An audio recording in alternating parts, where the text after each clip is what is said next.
résistance est née très spontanément un peu partout en France, par des gens qui n'y étaient nullement disposés, qui ne savaient pas ce qu'ils allaient faire, et qui simplement ont dit non à un moment donné.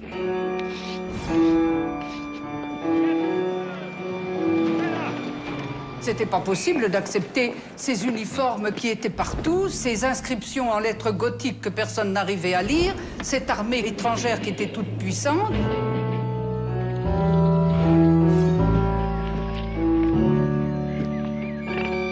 Nous étions, nous, absolument résolus à tout faire, tout et n'importe quoi, pour que, au moins, l'honneur soit sauvé.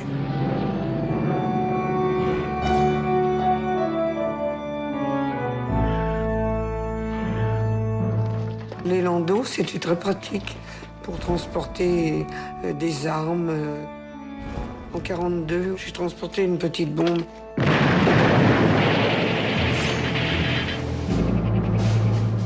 Il ne faut jamais désespérer. Quand on veut quelque chose, si on le veut assez fort et qu'on est prêt à tout pour ça, ben, on y arrive.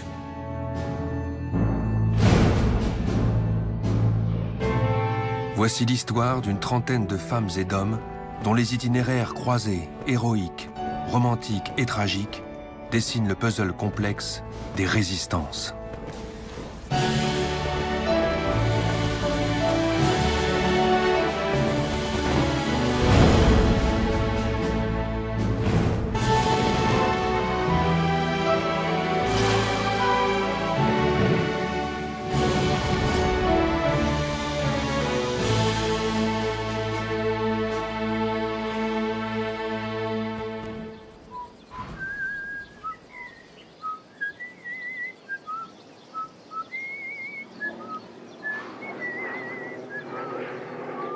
« 10 mai 1940.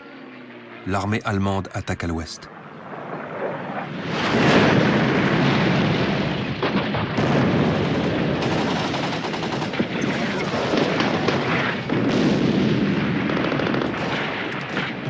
Les troupes françaises débordées, encerclées, surclassées par le Blitzkrieg, la guerre éclair, ne cessent de reculer.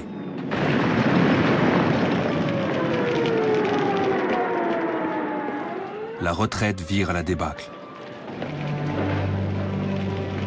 En quelques semaines, on décompte plus de 60 000 morts, 200 000 blessés. Le désastre est immense, l'effondrement total. L'armée française se replie partout. Le capitaine Brossolette, à la tête de sa compagnie, franchit la Loire sous les bombardements, à Sully dans la nuit du 16 au 17 juin. Pierre Brossolette, normalien et agrégé d'histoire, journaliste socialiste, est animé d'une rage froide contre l'état-major, les ordres contradictoires et la désorganisation totale. Il va bientôt entrer en résistance.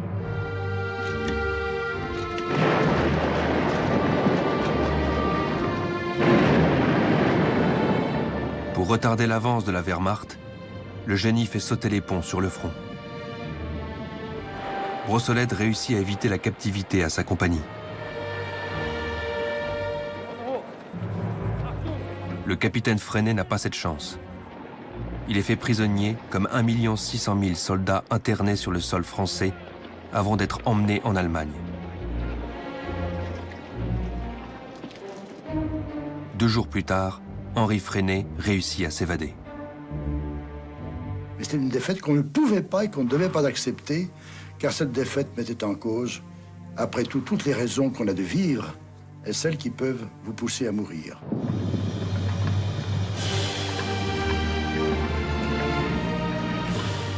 La violence du cataclysme jette 8 millions de Français sur les routes dans une pagaille indescriptible.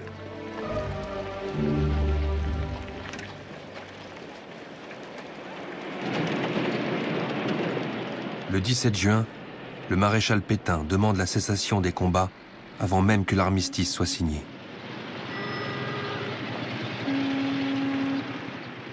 Français, à l'appel de Monsieur le Président de la République, j'assume à partir d'aujourd'hui la direction du gouvernement de la France. Serge Hacher, un jeune polytechnicien, croit au double jeu du vieux maréchal. Personnellement, j'ai pensé qu'il fallait suivre le maréchal Pétain. J'étais donc dans la situation d'un jeune homme de 20 ans et qui était convaincu que le maréchal Pétain était patriote, représentait l'opinion publique et allait continuer à penser à reprendre le combat. Je me suis adressé cette nuit à l'adversaire. Serge Hacher va mettre des mois à se débarrasser de cette illusion, pour entrer dans la résistance active sous le nom de guerre de Ravanel. Et dans l'honneur, les moyens de mettre un terme aux hostilités. Avec mes parents, nous avons écouté à 12h30, le lundi 17 juin, le discours du maréchal Pétain. Je me suis dit, mais il n'y a pas de doute, Pétain est un traître, il nous a trompés. Daniel Cordier, pas encore 20 ans, monarchiste d'Action française, se révolte contre la capitulation.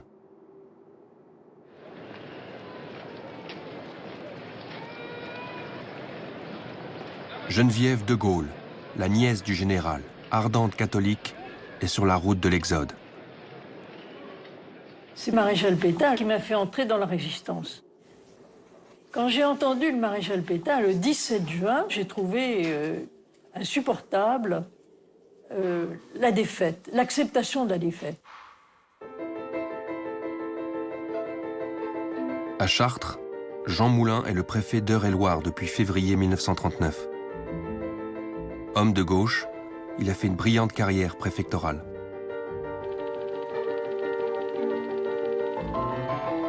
C'est un homme facétieux qui aime les plaisirs de la vie.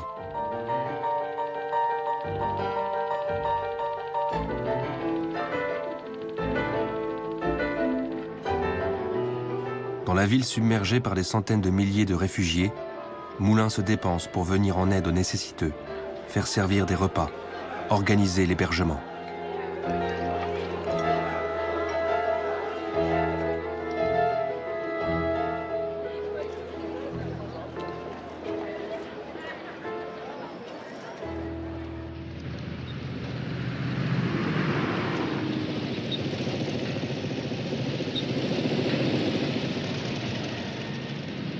Quand les Allemands arrivent, Chartres s'est vidé de ses réfugiés et de ses habitants.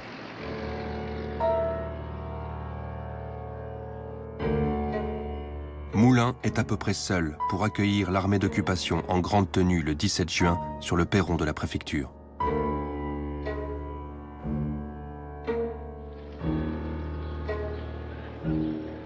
Quelques heures plus tard, les Allemands lui demandent de signer un document qui accuse à tort des soldats africains de l'armée française d'avoir massacré des civils. Moulin refuse.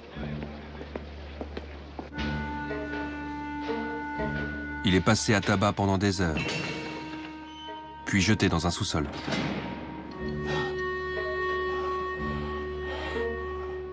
Dans la nuit, il se lacère la gorge avec un bout de verre. Au matin du 18 juin, il baigne dans son sang, mais on parvient à stopper l'hémorragie. Pendant des semaines, le préfet Moulin porte une écharpe blanche pour masquer sa cicatrice.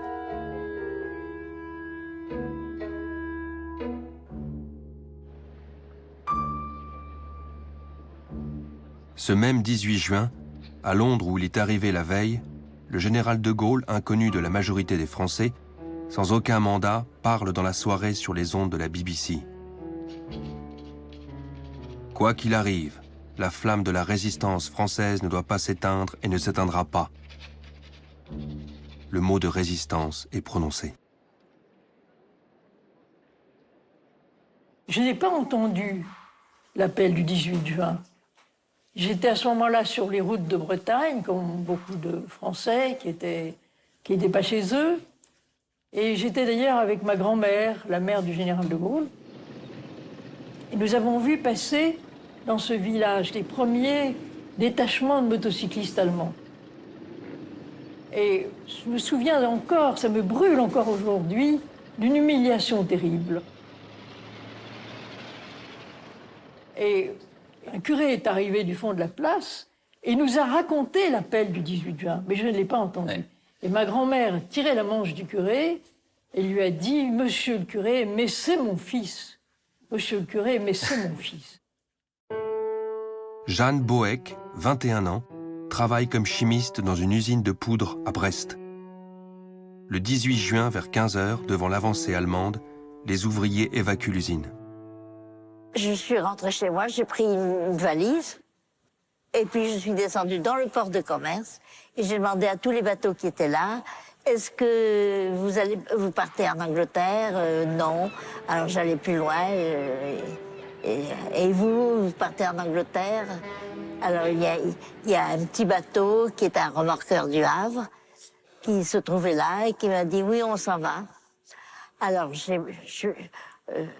ils ont accepté de me prendre, je suis montée sur le bateau, puis on est parti comme ça. Le lendemain matin, elle est en Angleterre.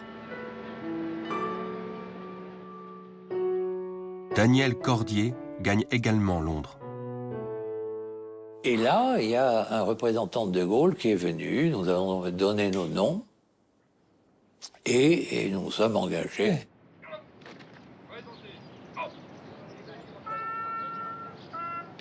Pour les gaullistes, l'appel du 18 juin est l'acte de naissance de la résistance.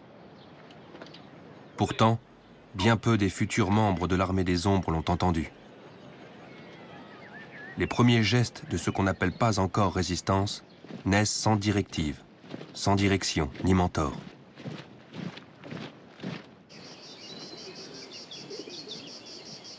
À Brive, Edmond Michelet est un courtier de 41 ans, père de 6 enfants. Dès le 17 juin, aussitôt après avoir entendu Pétain, il tire sur une Ronéo un texte de Charles Péguy. « Celui qui ne se rend pas est mon homme, quel qu'il soit, d'où qu'il vienne, et quel que soit son parti. » Michelet glisse les tracts dans les boîtes aux lettres. Cet humaniste pétri de valeurs chrétiennes, qui l'amène à un rejet viscéral du nazisme, distribue ainsi avec quelques camarades les premiers exemplaires de la propagande clandestine.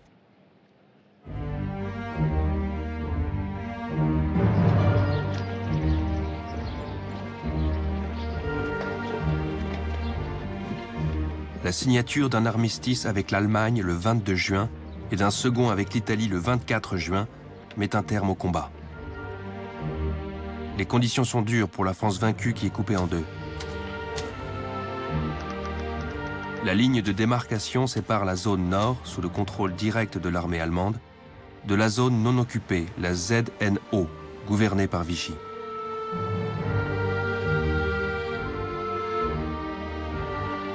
Mais, au-delà de la coupure géographique, la signature de Rotonde trace une première ligne de partage. D'un côté, ceux qui consentent à la défaite, de l'autre, ceux qui la refusent et s'engagent ainsi sur le chemin difficile de la rébellion.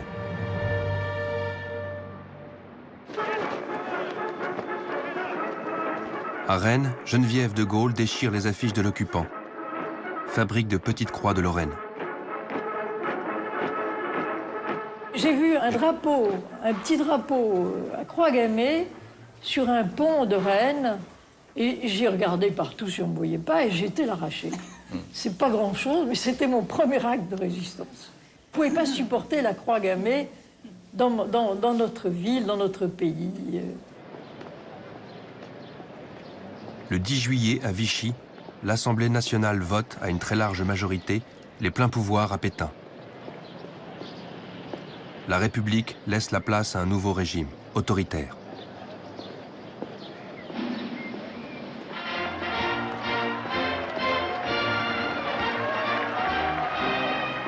À Londres, De Gaulle, lui, est un homme seul.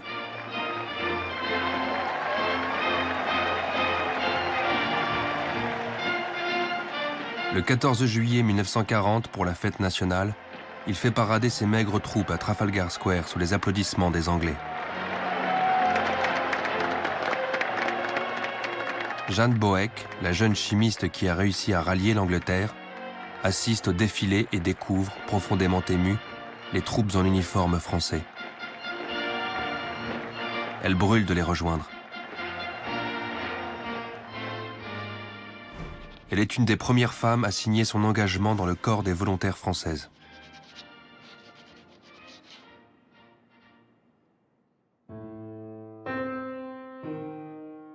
André de Wavrin fait partie des rares officiers présents en Grande-Bretagne lors de l'armistice qui décident de rester aux côtés du général de Gaulle.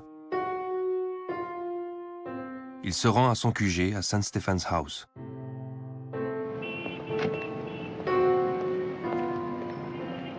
Le général de Gaulle qui le reçoit lui confie la responsabilité de créer les services secrets de la France libre.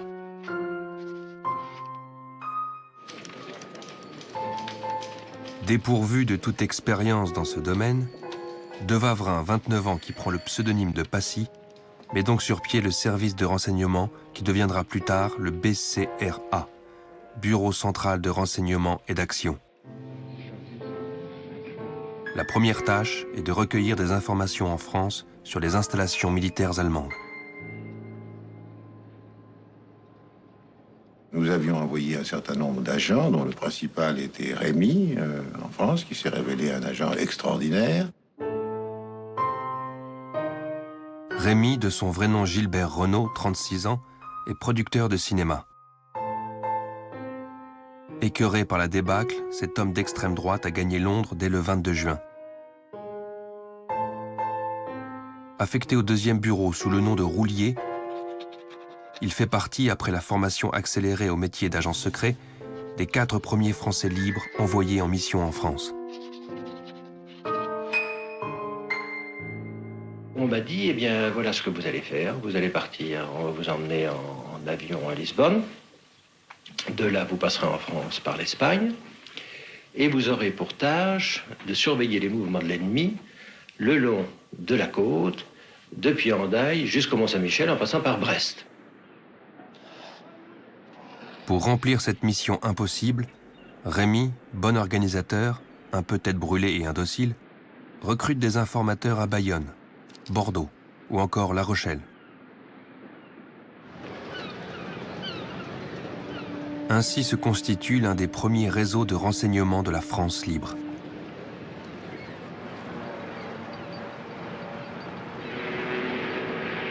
Rémy fait parvenir à Londres son premier courrier qui contient, en réponse aux demandes précises des Anglais, des renseignements importants sur les installations allemandes le long de la côte atlantique.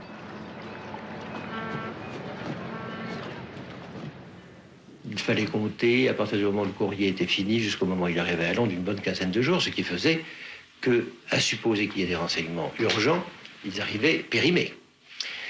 Il fallait le temps de les étudier à Londres, et puis le temps de me répondre, si bien que la réponse ne m'est venue qu'au bout de 6 semaines. La réponse que vous avez faite à notre questionnaire est tellement précise et complète qu'elle ne peut qu'être l'œuvre d'un provocateur. À l'avenir, méfiez-vous de vos informateurs.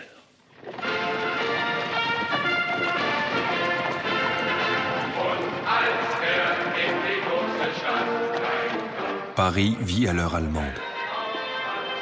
À tous les coins de rue de la capitale, des soldats allemands en goguette. Des croix gammées sur tous les édifices, des panneaux indicateurs en lettres gothiques.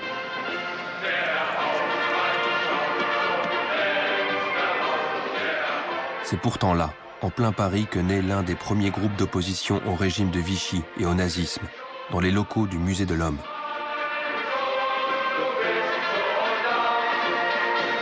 Au cours de l'été 1940, une bibliothécaire, Yvonne Odon, et 2 ethnologues d'origine russe, Boris Vildé et Anatole Levitsky, décident d'agir.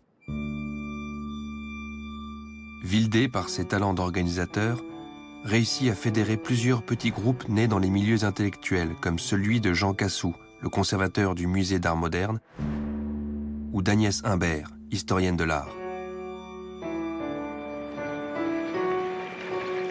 À la fin de l'automne 1940, l'ethnologue Germaine Tillon, qui a également regroupé des amis prêts à l'action, apporte ses recrues au réseau du Musée de l'Homme qui organise des filières pour les soldats évadés. Quand un évadé frappe à votre porte, il frappe à la première porte qui se présente. Qu'est-ce que vous faites?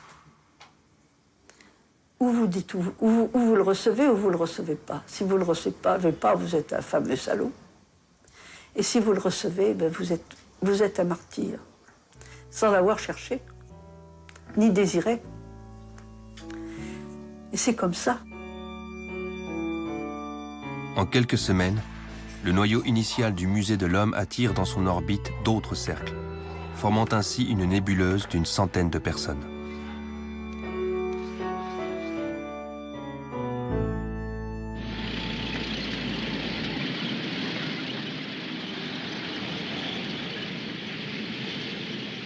À l'été 40, le Parti communiste critique Pétain et Laval, mais ménage l'occupant nazi, allié de l'URSS depuis la signature du pacte germano-soviétique en août 1939.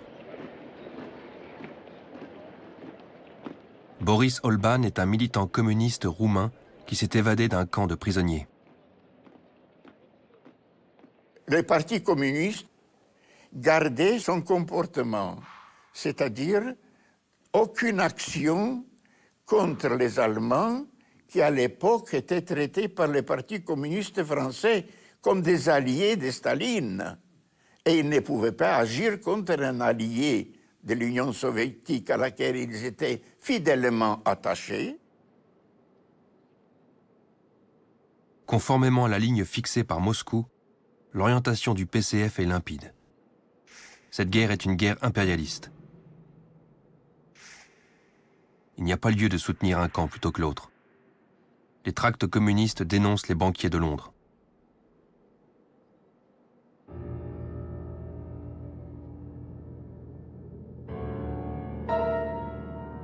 Le 24 octobre à Montoire, Pétain serre la main d'Hitler.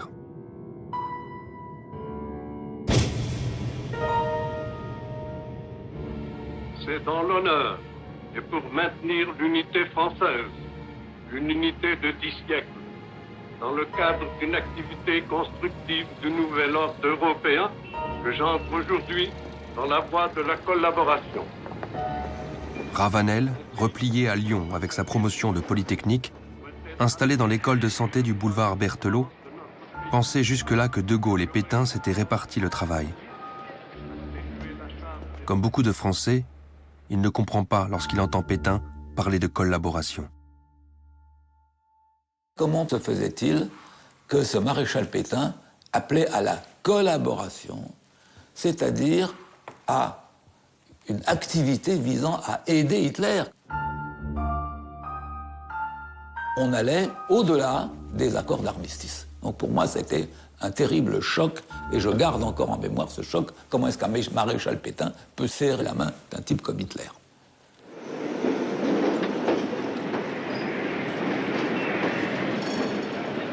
Le 25 octobre, lendemain de la poignée de main entre Pétain et Hitler, une rencontre décisive pour la résistance naissante se déroule à Clermont-Ferrand.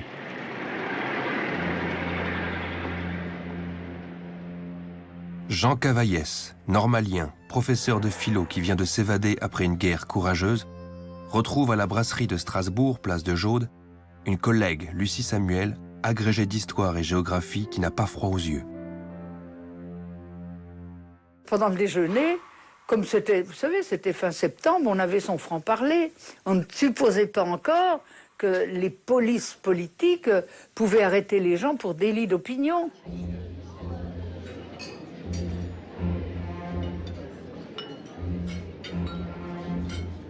Alors on s'exprimait assez ouvertement sur ce qu'on pensait de Vichy, de ce vieux maréchal.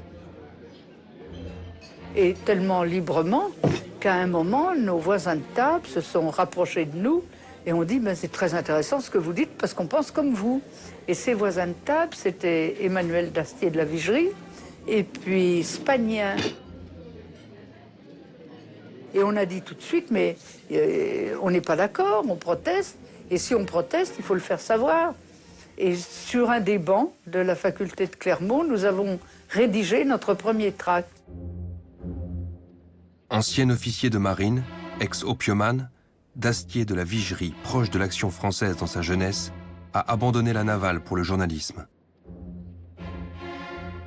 À ce petit groupe s'ajoute le mari de Lucie, Raymond Samuel, qui va bientôt entrer dans la clandestinité et prendre le pseudonyme d'Aubrac. Et je vois quelques amis, y compris Lucie, qui rédigent des petits bouts de papier pour les distribuer dans les boîtes aux lettres, et qui partent avec des morceaux de craie pour faire des inscriptions sur les portes.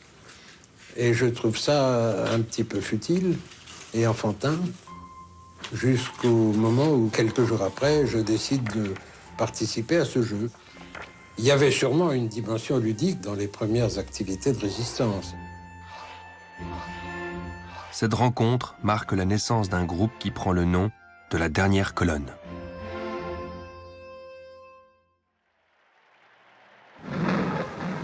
Marseille.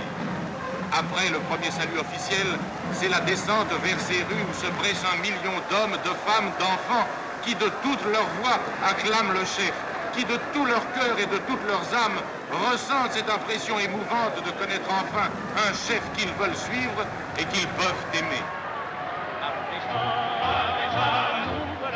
Le vieux maréchal entreprend une tournée en zone non occupée.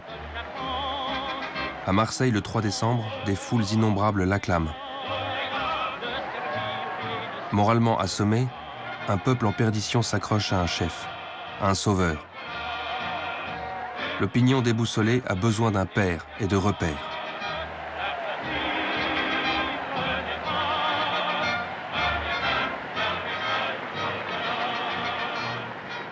En tant que sous-chef de garnison, Henri Freinet, qui a été affecté à Marseille, accueille Pétain dans la capitale phocéenne. Tout à l'illusion du double jeu du maréchal, Freinet continue de lui faire confiance. Je croyais profondément à la sincérité de l'homme.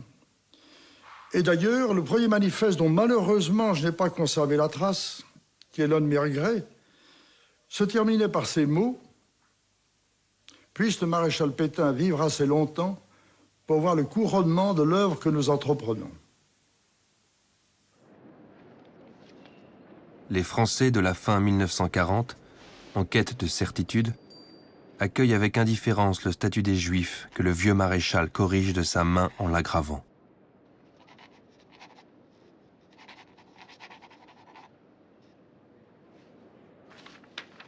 Toujours de sa main, Pétain signe le 2 novembre la révocation de Jean Moulin, préfet d'Eure-et-Loir.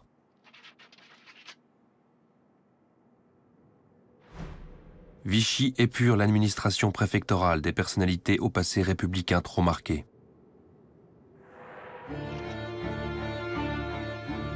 Preuve de sa volonté d'agir, Jean Moulin, avant de quitter Chartres, se fait établir une fausse vraie carte d'identité au nom de Joseph Jean Mercier. Sous ce faux nom, il demande un visa pour les États-Unis. Cette démarche est un leurre. Moulin veut se rendre à Londres. Mais avant, il décide de dresser l'inventaire des mouvements de résistance dans les deux zones. Il va à Paris. Il retrouve dans un restaurant, le Colibri, place de la Madeleine, un de ses vieux amis qu'il charge de se renseigner sur les groupes de zones occupées. C'est un homme seul qui va parcourir la France pendant 6 mois pour rassembler toutes les informations de manière à se rendre en Angleterre et donner au général de Gaulle et à son mouvement les informations sur l'existence de cet embryon de résistance. Bien qu'embryonnaire, cette résistance balbutiante est prise au sérieux par l'armée d'occupation. Dès le mois de juin 1940, les Allemands se sont préoccupés de garantir la sécurité des troupes. Au début, c'est le commandement militaire en France, Militaire Befehlshaber in Frankreich, MBF, installé à l'hôtel Majestic, qui coordonne les forces de sécurité. Le général Otto Stülpnagel a environ 100 000 hommes pour assurer ses missions de surveillance et de maintien de l'ordre. À côté du MBF, l'Abwehr, le service de renseignement de l'armée allemande, a établi ses quartiers à l'hôtel Lutetia. La section 3F, environ une centaine d'hommes, dirigée par le lieutenant-colonel Oskar Reile, policier de métier, est chargée de lutter contre les agents ennemis et les réseaux. Enfin, Karl Bommelburg, un vieux flic, nazi depuis 1933, est nommé chef de la Gestapo et s'installe dans les locaux de la Sûreté nationale, rue des Saussets. Très rapidement, les forces de sécurité du Reich recrutent des agents en France. Il s'agit d'infiltrer des hommes dans les groupes de résistance pour les démanteler. On les appelle Wehmann, abréviation en allemand de Vertrauensmänner, homme de confiance. Les Wehmann, le plus souvent français, parfois belges, agissent par adhésion à l'idéologie nazie, ou pour l'argent.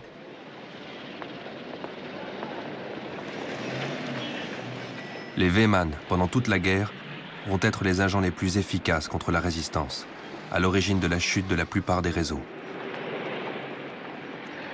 L'histoire de la résistance est également celle de son infiltration.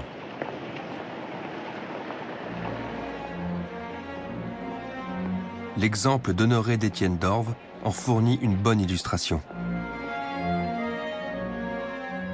d'Étienne d'Orves, issu de la noblesse traditionnaliste, lieutenant de vaisseau, révolté par la capitulation, parvient à Londres à la fin de septembre 40.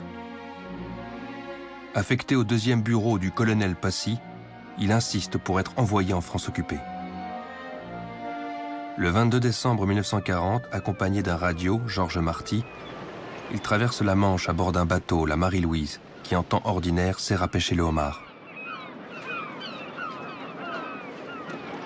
Il débarque près de Plogoff. Depuis la maison qu'il héberge, il établit la première liaison radio entre la France occupée et Londres. d'Étienne d'Orves jette les jalons d'un réseau de renseignement, le réseau Nemrod, qui doit se déployer sur la Bretagne.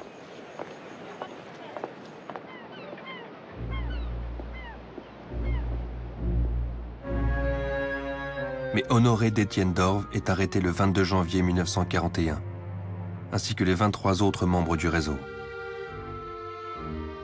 La chute a été provoquée par la trahison de son radio, Marty, qui s'appelle en réalité Alfred Gessler. Ancien quartier-maître de la marine, Gessler a offert ses services au contre-espionnage allemand par appât du gain. Après l'arrestation d'Étienne d'Orves, Gessler continue de travailler pour l'occupant. Il ne sera démasqué qu'en juin 1941.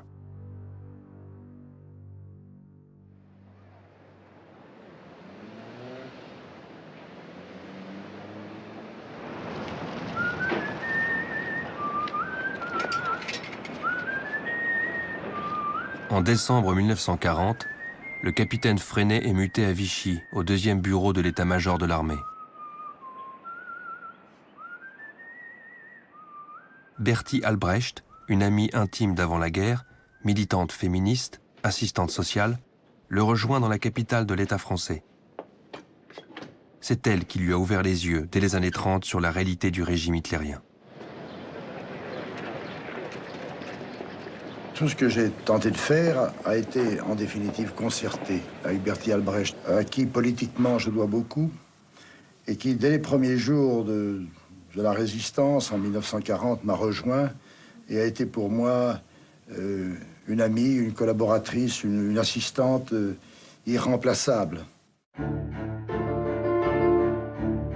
Bertie Albrecht prend en charge la fabrication du bulletin d'information et de propagande, une feuille dactylographiée. Le bulletin tapé à 18 exemplaires sort 2 fois par semaine et remporte une audience grandissante.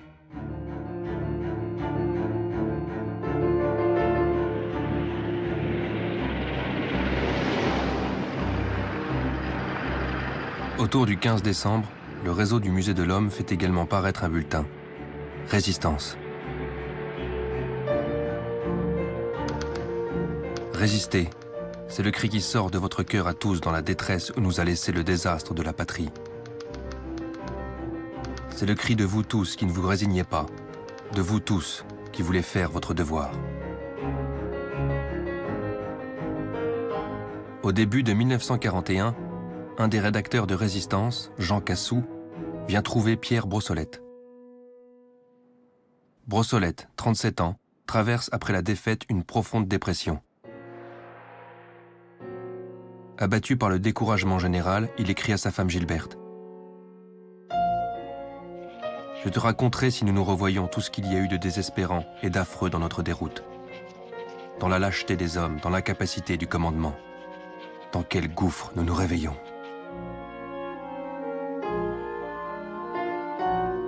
Après sa démobilisation, Gilberte et Pierre Brossolette ont racheté début novembre 40 une librairie au 89 rue de la Pompe à Paris en face du lycée Janson de Sailly. Entre les gommes et les crayons, la boutique sert bientôt de lieu de rencontre et de boîte aux lettres pour les résistants.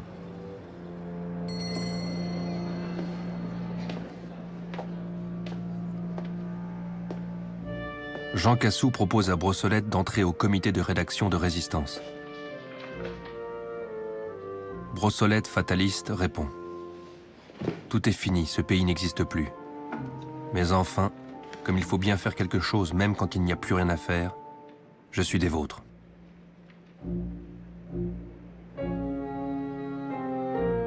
Rédacteur en chef du journal Résistance, Brossolette met tout son immense talent d'écriture dans des articles rédigés d'un trait de plume.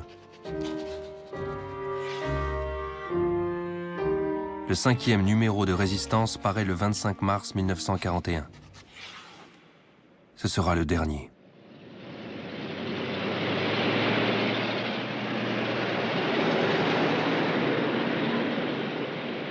Au début de 1941, les SS en armes encerclent le palais de Chaillot. Le coup de filet conduit à l'arrestation de presque tout le réseau du Musée de l'Homme, infiltré depuis des semaines par un agent double, un Weymann.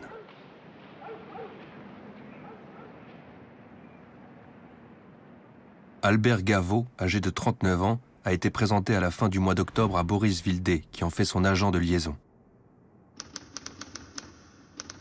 Gaveau, comme le montre son emploi du temps, s'immisce au sein du réseau.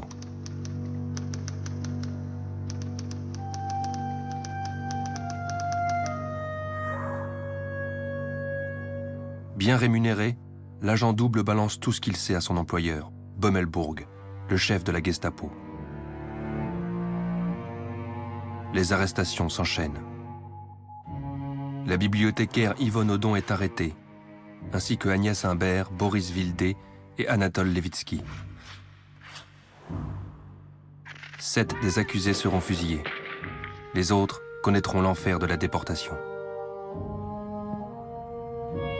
Germaine Tillon récupère ce qui reste du réseau et continue de faire fonctionner la filière évasion.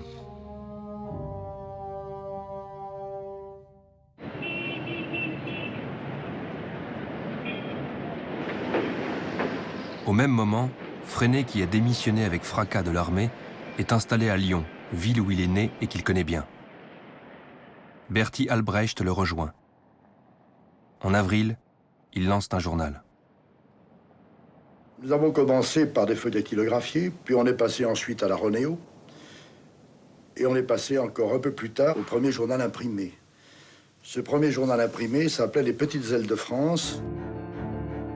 Les Petites Ailes sont tirées à 6 000 exemplaires, puis 20 000. Le journal paraît tous les 10 jours.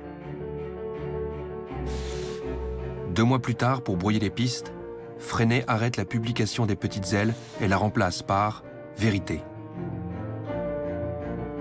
Nous avions pris comme sous-titre une phrase qui est donc demeurée célèbre du maréchal Pétain « Je hais les mensonges qui vous ont fait tant de mal », signé Philippe Pétain. Sur le fond, la ligne de Vérité attaque violemment les occupants tout en ménageant Pétain. Freinet ne s'est pas encore dégagé de son maréchalisme.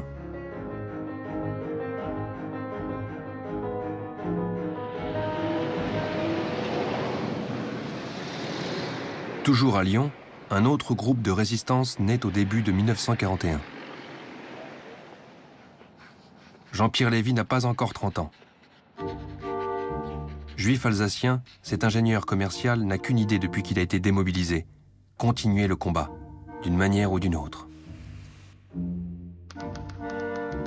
Officiellement, il travaille dans une entreprise de location de sacs qui lui permet de voyager beaucoup. il rentre en contact avec un petit noyau qui se réunit régulièrement au Moulin Joly, place des Terreaux. Lévy intègre le groupe et s'efforce de développer la diffusion du bulletin France Liberté.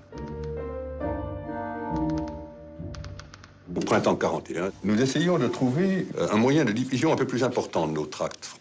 Mais à ce moment-là, il a fallu payer la Renéo, il a fallu trouver du papier, il a fallu trouver de l'encre. Ce sont des détails qui paraissent ridicules, mais dans les conditions dans lesquelles on vivait à l'époque, et le contrôle policier qui, à l'époque, ne l'oublions pas, était fait par les Français. C'est le début d'un processus qui va conduire le jeune homme à devenir l'un des principaux responsables de la résistance en zone sud.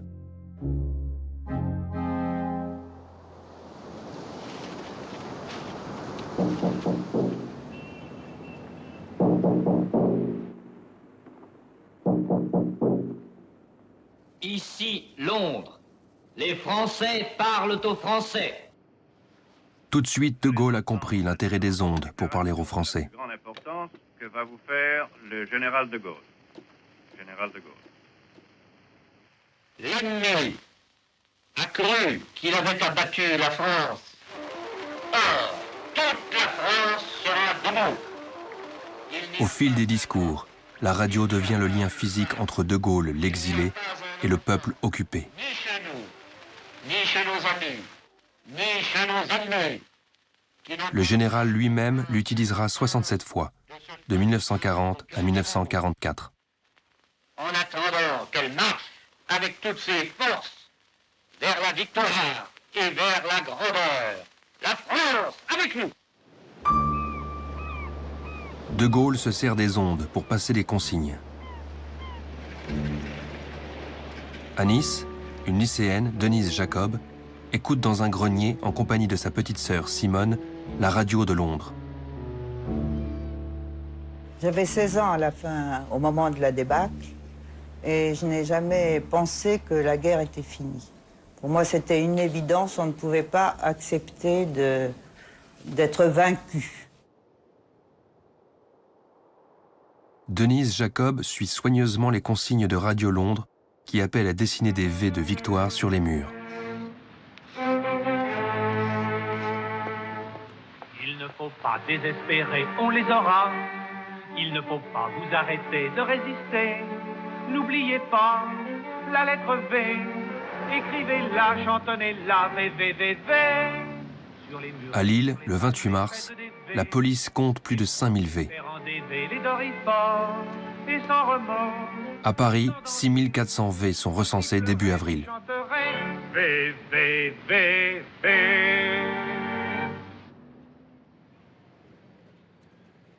En ce printemps 41, le colonel Rémy, qui change souvent de physionomie, développe son réseau de renseignements sur le littoral atlantique.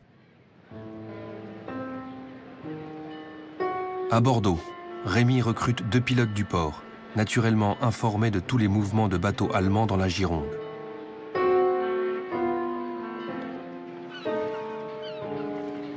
Puis, à Brest, un lieutenant de vaisseau, bien qu'admirateur du maréchal, accepte de lui livrer des renseignements. Il signale que 7 sous-marins allemands sont basés dans la rade. Il transmet également les mouvements des navires.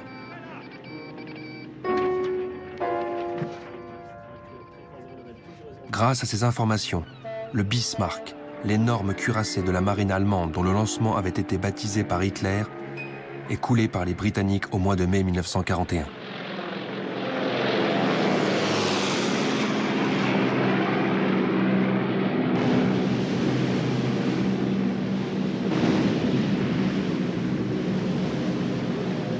Pour accélérer la transmission des renseignements, Londres parachute des postes radio.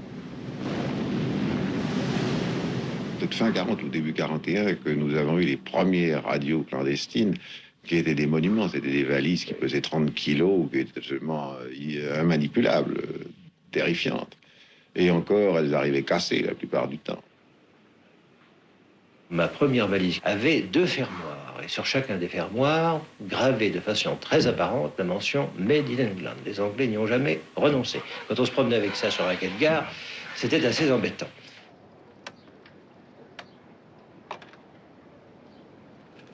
À la fin 41, le service de renseignement français a envoyé 29 agents sur le continent. 12 postes de radio communiquent avec l'Angleterre, dont 6 pour le réseau Rémy.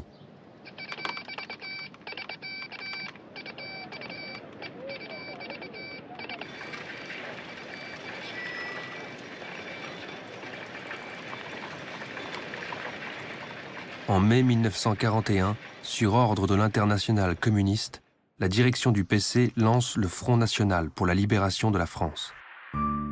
C'est une première correction dans une politique qui jusque-là ménageait l'occupant. Le Front national se développe surtout en zone nord.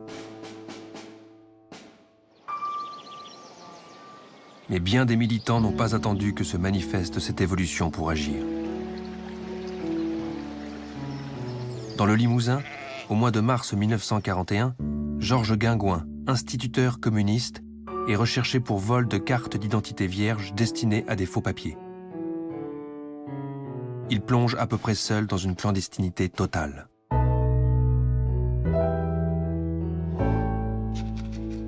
Guingouin se cache dans la forêt de Châteauneuf, à 30 km à l'est de Limoges pendant de longs mois. Puis près d'Émoutier.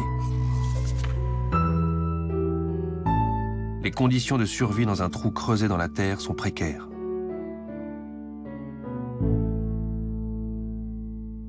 Il diffuse avec une dizaine d'hommes des tracts dans les villages et les foires campagnardes.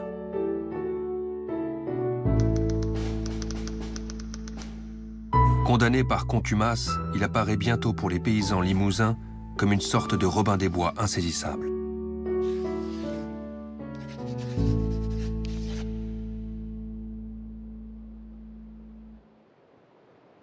Au début de l'été 41, Jean Moulin, qui réside souvent à Marseille, poursuit son enquête sur les mouvements de résistance.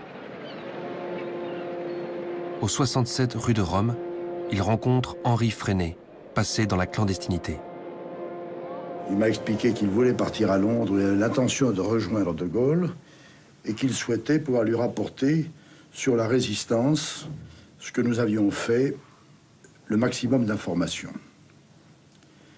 Je me suis donc efforcé de lui donner aussi complètement que je les possédais à l'époque. À vrai dire, ce que nous avions fait, disons-le, était encore très peu de choses. Nous en étions encore à un embryon d'organisation.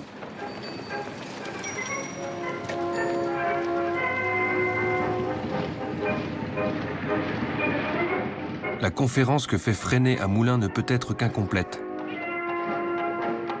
De nombreux groupes existent qui agissent chacun dans leur coin sans que les autres connaissent leur existence.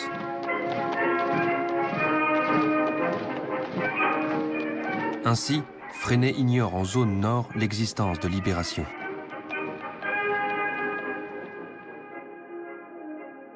C'est un syndicaliste, Christian Pinault, qui écrit et tape lui-même, chez lui, 52 rue de Verneuil, sur une machine à écrire portative, une feuille qu'il baptise « Libération, zone nord », qui paraît chaque semaine. Je tiens à souligner que Libération est le seul journal qui, du 1er décembre 1940 à la libération de la France, est paru sans qu'une seule semaine sa parution ait manqué. Peu à peu, autour du bulletin Libération Nord, des socialistes et des syndicalistes se regroupent au printemps 1941. Ce sont les premiers jalons de ce qui deviendra le mouvement Libération.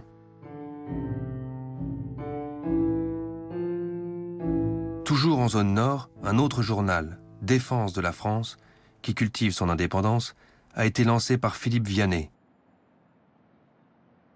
Hélène Mordkovitch s'engage à ses côtés sans hésitation. Alors Philippe, son idée était d'acheter une machine, une petite, mieux qu'une Rodeo, quoi, une machine qui s'appelait une Rotaprint, c'était une machine tchèque. Il fallait de l'argent. Il connaissait très bien un directeur d'usine de gaz et électricité qui s'appelait Monsieur Lebon et qui a financé l'achat de 2 machines. Le premier numéro de Défense de la France, tiré à 3000 exemplaires, sort le 15 août 1941. La ligne politique est hésitante. Résolu à lutter contre l'occupant, Défense de la France ménage Pétain, et critique les Français de Londres, soumis à ses yeux à une puissance étrangère avec cette formule « ni allemand, ni russe, ni anglais ». Convaincu du double jeu de Pétain, Vianney se tient volontairement à l'écart des autres organisations de la résistance. Défense de la France compte dans les premiers mois quelques dizaines de militants.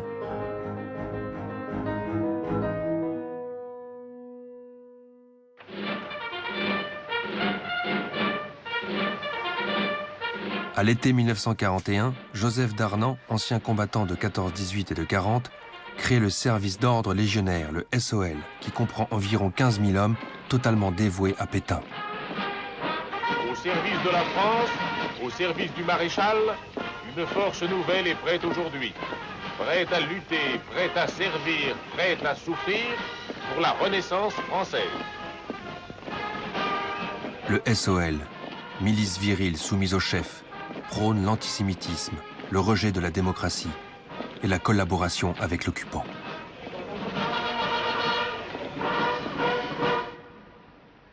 À genoux! Je m'engage sur l'honneur à servir la France et le maréchal Pétain, chef de la Légion. Le serment du SOL annonce la couleur, très brune. SOL, faisons la France pure. Bolcheviques, francs-maçons ennemis, Israël ignoble pourriture. Écœuré, la France vous vomit.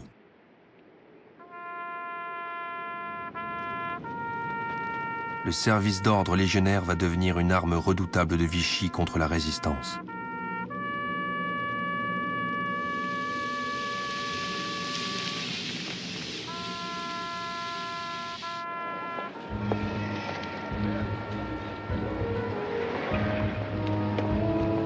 La vie quotidienne s'avère de plus en plus difficile. Les tickets de rationnement provoquent de longues files d'attente pour du pain ou du lait. La hausse des prix et les difficultés du ravitaillement aiguisent le mécontentement de la population.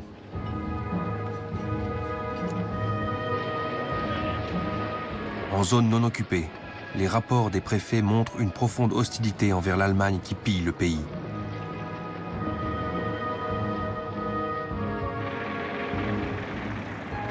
Le prestige même du maréchal Pétain commence à s'affaiblir.